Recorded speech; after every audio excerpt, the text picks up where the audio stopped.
This Saturday, Canadians across the country and in our area will be remembering those who were forced into residential schools on National Day for Truth and Reconciliation.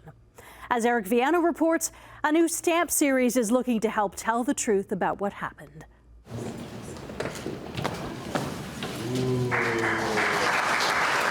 Community members watched as Canada Post and the Woodland Cultural Centre in Brantford unveiled commemorative stamps today. With the advent of the findings in Kamloops with the children, it really hit us hard and wanted to work with communities to find a way to address and teach Canadians about residential schools. More than 150,000 First Nation, Inuit, and Metis children across Canada were taken from their families and sent to residential schools created by the federal government and Christian churches between the 1830s and 1990s. Many never made it home. The stamps feature archival images of some of these residential schools that existed across the country. One of the images also features this building here behind me, the former Mohawk Institute Residential School. Most of us, even my sister and I, didn't speak about it until we were in our 50s. Dawn Hill is a survivor of the former Mohawk Institute Residential School, which was closed in 1970 and is where the Woodland Cultural Centre currently operates. Everybody's getting their stories told now, and so many of them are so similar.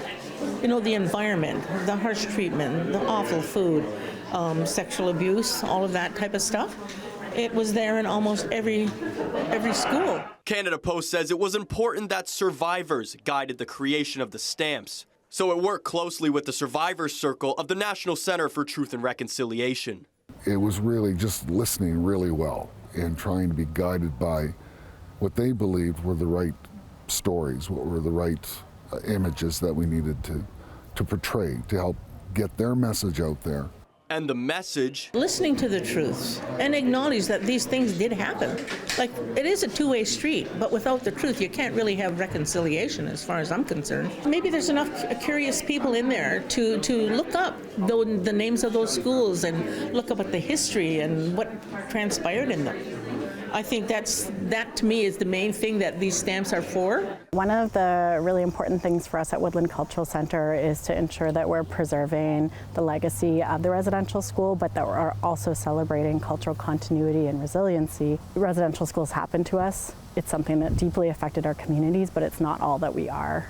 Ahead of National Day for Truth and Reconciliation this Saturday, the Woodland Cultural Centre is holding multiple events this week geared towards survivors and their families. Eric Viano, CHCH News, Brantford.